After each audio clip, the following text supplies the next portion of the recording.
क्या औरतों की आवाज़ का पर्दा है?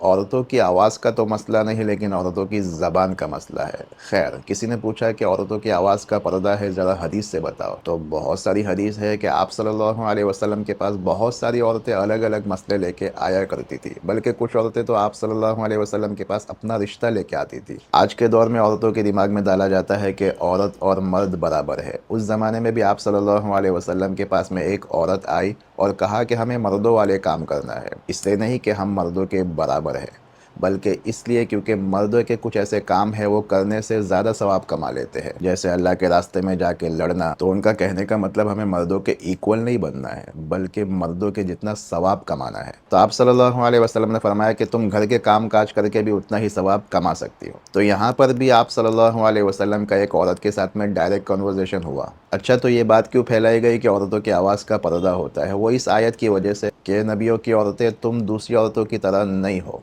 अपनी आवाज़ को पस्त रखो। तो बाज़ों ने कहा कि जब नबियों की औरतों को ये हुक्म दिया गया है तो फिर हमें तो ज़्यादा आवाज़ को नीचे रखनी चाहिए। ऐसा नहीं है, क्योंकि नबियों की औरतों का हुक्म अलग है और आपका हुक्म अलग है।